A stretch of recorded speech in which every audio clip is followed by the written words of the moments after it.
الله وكفى وسلام على عباده الذين اصطفى أما بعد হেফাজত ইসলাম 2013-তে শহীদদের স্মরণে 2024-এ বৈষম্য বিরোধী ছাত্র আন্দোলনের শহীদ তাদের উদ্যোগে জমিয়ত উলামা ইসলাম গৌরীপুর উপজেলার উদ্যোগে আজ মহাসমাবেশ ও কর্মী সম্মেলনে উপস্থিত জমিয়ত উলামা ইসলাম বাংলাদেশের সিনিয়র নায়েব আমির আল্লামা ওবায়দুল্লাহ ফারুক সাহেব দামাত বরকাতুহুম, সহ সভাপতি আল্লামা খালেদ সাইফুল্লাহ সাদি সাহেব দামাত বরকাতুহুম, প্রচার সম্পাদক মাওলানা সোহেনুল আবিদিন দামাত বরকাতুহুম সহ কেন্দ্রীয় বিভিন্ন দায়িত্বশীল ময়মনসিংহ জেলা শাখা জমিয়তের বিভিন্ন দায়িত্বশীল এবং গৌরীপুর জেলার উপস্থিত সম্মানিত উপস্থিতি, আল্লাহ রাব্বুল আলামিনের দরবারে লাখো কোটি শুকরিয়া। আকাবির আসলাফের রেখে দেওয়া শতাব্দীর প্রাচীনতম রাজনৈতিক দল জমিয়ত উলামা ইসলাম গৌরীপুর শাখার উদ্যোগে আজ এক কর্মী সম্মেলন ও মহাসমাবেশ আয়োজিত হতে যাচ্ছে। আল্লাহ রাব্বুল আলামিনের দরবারে শুকরিয়া আদায় করি যে আল্লাহ রাব্বুল আলামিন এমন এক সময়ে যখন আজ গোটা বাংলাদেশ দ্বীন এবং ইসলামের পথে চলে আসতে চাচ্ছে, এমন একটা মুহূর্তে এই সমাবেশের আয়োজন করা আল্লাহ রাব্বুল আলামিন সুযোগ দিয়েছেন। আল্লাহ রাব্বুল আলামিন অংশগ্রহণ করার তৌফিক দান করেছেন। এই জন্য আল্লাহ রাব্বুল আলামিনের দরবারে শুকর হিসেবে সকলে বলে আলহামদুলিল্লাহ। সম্মানিত উপস্থিতি, আল্লাহ রাব্বুল আলামিনের শুকরিয়া আদায় করা আমাদের জন্য অত্যন্ত জরুরি। আমরা সবাই জানি বিগত 15 বছর 8 মাস যে স্বৈর শাসনের অধীনে আমরা ছিলাম, সেখানে আমরা জানি যে এক কঠিন পরিস্থিতির সম্মুখে আমরা ছিলাম। সেখানে এমন একটা পরিবেশ ছিল যে সময়ের ভিতরে মসজিদের একজন ইমাম, তিনি মসজিদে মন খুলে কোরআন এবং হাদিস থেকে কথা বলতে পারত না। আমরা জানি যে 2024-এর সেই 5 আগস্টের আগেও যখন আয়ের পূর্বের জুমায় মসজিদের খতিব সাহেব বয়ান করা আরম্ভ করলো, তখন মসজিদের মেম্বার থেকে অনেক ইমামদেরকে বের করে দেওয়া হয়েছিল, ঠিক না বলেন? আমরা দেখেছি যে আমাদের বাংলাদেশের ইসলামী মাহফিল, যেগুলো বাঙালি মুসলমানদের সংস্কৃতি, সেই মাহফিলগুলোতেও যখন কোনো বক্তা আলোচনা করতেন, তখন সেখানে বক্তাদের সামনে থেকে মাইক কেড়ে নেওয়া হতো। আমরা দেখেছি বাংলাদেশে এই 15টা বছরের ভিতরে কি পরিমাণ ইসলামের বিদ্বেষী তৈরি করা হয়েছিল, কি পরিমাণ বৈষম্যতা তৈরি করা হয়েছিল, সেখানে মানুষের অধিকারগুলোকে হরণ করা হয়েছিল। আল্লাহ রাব্বুল আলামিন এই ছাত্রদের ত্যাগ আর কুরবানি, বিশেষ করে উলামায়ে কেরাম যেখানে প্রায় ত্যাগ আর কুরবানি দিয়েছেন, যেখানে প্রায় বলতে গেলে আলেম উলামা হাফেজ সহ 43 জন ব্যক্তি এই বৈষম্য বিরোধী আন্দোলনে শাহাদত বরণ করেছেন, তাদের সকলের সম্মিলিত ত্যাগ আর কুরবানির মাধ্যমে আল্লাহ রাব্বুল আলামিন এই জালেম শাসনকে এই আমাদের মাধ্যমে সমাপ্ত করার তৌফিক দান করেছেন। মুআজ্জাজ হাজির, আমি মনে করি যে এই আন্দোলনের সূচনা শুধুমাত্র 2024 হয়েছে বিষয়টা এমন না।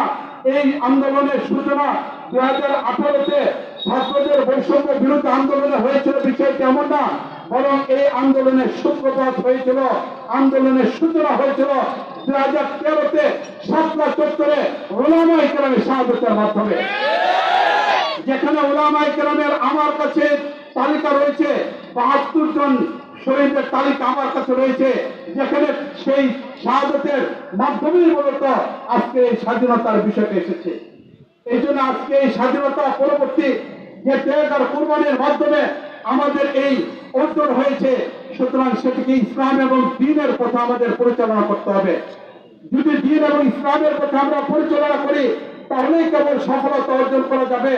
আর যদি দ্বীন আর ইসলামের মাধ্যমে এটাকে পরিচালনা করা না যায়, তাহলে আমরা দেখেছি বিগত সরকারে এর আগে যারা ছিলেন তারাও যেমন দুর্নীতির সাথে সম্পর্ক ছিল, বিগত সরকারের মানুষগুলো তারা দুর্নীতির সাথে সম্পর্ক ছিল, ঠিক না বলেন? এটা তাই যতক্ষণ পর্যন্ত ইসলামের সাথে এগুলোকে সাজানো না যাবে, এতক্ষণ পর্যন্ত সফলতা অর্জন করা যাবে না। এবার প্রশ্ন হতে পারে যে আমরা এমন কোন সংগঠন, এমন কোন দল যেটাকে সামনে রেখে আমরা কাজ করতে পারবো? মুআজ্জাজ হাজরিন, আমরা আজকে যারা এখানে উলামায়ে কেরাম, যারা এখানে সাধারণ মানুষের প্রতিনিধিত্ব উলামায়ে কেরাম করতেছি, সেই উলামায়ে কেরামের একটা পরিচয় হলো যে যেখানেই থাকি না কেন, যে প্রতিষ্ঠানে পড়ি না কেন, আমরা দারুল উলুম দেওবন্দের সাথে সম্পর্ক, ঠিক না বলেন? এটা তবে শিক্ষার ক্ষেত্রে দারুল উলুম দেওবন্দকে আমরা আদর্শ বানিয়েছি এবং গোটা পৃথিবীর সকল মাদারিসগুলো, বিশেষ করে আমাদের বাংলাদেশের সকল মাদ্রাসাগুলো পরিচয় দেয় যে আমরা হলাম দারুল উলুম দেওবন্দের সাথে সম্পর্ক। আমরা জানি আমাদের বাংলাদেশ সহ গোটা পৃথিবীর মুসলমানদের ইমান এবং আকীদাকে মুসলমানদের ভিতরে ইমানি জাগরণ তৈরি করার জন্য যে তাবলীগের জামাত কাজ করে যাচ্ছে, সেই তাবলীগের প্রতিষ্ঠাতা তারাও দারুল উলুম দেওবন্দের সাথে সম্পর্ক ছিল। তবে তাবলীগের মূল হলো দারুল উলুম দেওবন্দ। শিক্ষার ক্ষেত্রে দারুল উলুম দেওবন্দ এটা আমাদের কাছে মূল। মুআজ্জাজ হাজরিন, ভারত উপমহাদেশে 4টা তাসাউফের সিলসিলা পরিচালিত, এই 4 সিলসিলার সাথে যদি সম্পর্ক করা হয় তাহলে তারা দেখা যাবে দারুল উলুম দেওবন্দের সাথে সম্পর্ক। যদি শিক্ষার ক্ষেত্রে দারুল উলুম দেওবন্দকে আমাদের আদর্শ বানাইতে পারি, তাবলীগের ক্ষেত্রে যদি দারুল উলুম দেওবন্দকে আমাদের আদর্শ বানাইতে পারি, তাসাউফের ময়দানে দারুল উলুম দেওবন্দকে যদি আমাদের আদর্শ বানাইতে পারি, তাহলে নিঃসন্দেহে সিয়াসত এবং রাজনীতির ক্ষেত্রেও এমন একটা দলকে আমাদের নির্বাচন করা উচিত যেটা দারুল উলুম দেওবন্দের ফিকির এবং মানহাজের উপর তৈরি হয়েছে। সেই দলটা হলো জমিয়ত উলামায়ে ইসলাম। এই জন্য জমিয়ত উলামায়ে ইসলামের এই প্রাচীনতম শতাব্দীর এই সংগঠনকে কি করে আরো মজবুত করা যায়, কি করে গোটা বাংলাদেশে সেই জমিয়তের পতাকাকে মজবুত করা যায়, এর জন্য আমাদের সম্মিলিতভাবে কাজ করে যাওয়া দরকার। আলহামদুলিল্লাহ, বিগত কয়েক মাস আগে আমাদের বৃহত্তম ময়মনসিংহের, বিশেষ করে ময়মনসিংহ শহরের জমিয়ত উলামায়ে ইসলামের কেন্দ্রীয় কমিটি গঠন করা হয়েছে। এর পাশাপাশি আমাদের বিভিন্ন থানাগুলোতে এই জমিয়তের কার্যক্রম চলমান রয়েছে।